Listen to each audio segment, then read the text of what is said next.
કેમ છો મિત્રો? મજામાં? હવે આજે અત્યારના સમયમાં હાલના સંજોગોમાં એક સરસ કોમ ચાલી રહ્યું છે દરેક સમાજમાં કે સુધારા કરવા માટે સમાજો દરેક સમાજ માનો કે ઠાકોર સમાજ છે કે અમારો રબારી સમાજે કર્યા, પછી બીજા અન્ય સમાજોમાં કંઈક નાયક સમાજ મળ્યા હતા. એટલે સારું કહેવાય યાર, દરેક સુધારા અને કરવા જવું તો જ સમાજ ટકી રહે. ખર્ચો ખરો ને, ખર્ચો સારો અત્યારે મોંઘવારી વધી જાય એટલે ખર્ચો કરવો જ કાઠું પડી ગયું છે. જે અમુક ખોટા ખર્ચા ખરા એની તિલોંજલી આપવી જ પડે. અને જે સમાજના જે આગેવાનો દ્વારા જે સુધારા કર્યા અને ખરેખર ખૂબ જ પ્રશંસનીય છે. પણ દરેક સમાજને એક લાગતો ને વળગતો એક પ્રશ્ન છે દરેક સમાજની બાબત છે કે જ્યાં હોનું અને ચોદી તમે એક તોલો હોનું લેવા જાવ તો 1.5 લાખ ઉપરની કિંમત થઈ જાય અને ચોદી તો 3 લાખ ઉપરની જતી રહે કિલો.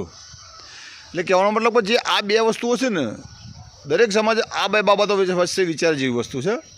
કારું ખરેખર આમ માનો કહો વિવાહ બારાત હોય ને, અને અમારે તો એમ કે ભાઈ તમારે 10 તોલા હોનું કરવાનું છે, 10 તોલા હોને રૂપિયા 15-17 લાખનું થાય. માં પૈસા લાવવાના જ થઈ ગયો રે. આ જનરલ વાત છે કે આ ચોદી કહેવાય તો ચોદી માનો 500 ચોદી લાવે તો 1.5 લાખ રૂપિયા થાય, 1.5-2 લાખ. એટલે કહેવાનો મતલબ જે બધા પૈસા બિચારા હોય તો લોનો કરી કરીને બધું કરતા હોય ને આ બધું આગુ પાછું કરીને બધું ઊભું કર્યું હોય, એ સિવાય બીજા બધા ખર્ચા હોય. એટલે આ હોનું ચોદી ખરેખર આપવાની જ બંધ કરી દીધું હોય. એના માટે રોકડ રકમ અમુક જે શક્તિ મુજબ આપો દરેક. આ હોનું ચોદીમાં તો ખરેખર તો એક એવું થઈ ગયું છે કે વિવાહ બારાત હોય ને કે ભાઈ વિવાહને આટલા તોલા હોનું લેવાનું છે એટલે શિયાળામાં પડછેવો વળી જાય ભાઈ.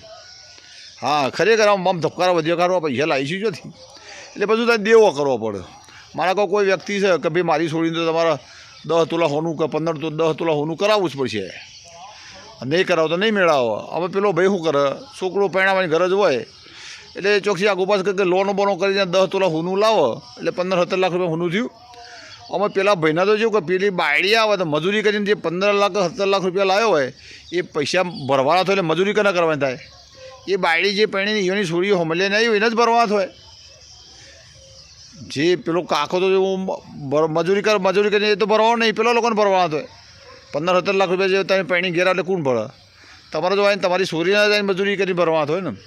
એટલે કહેવાનો મતલબ આ હોનું ખરું ને હોનું ચોદી હાલવાનું ખરેખર બંધ જ કરવું જોઈએ.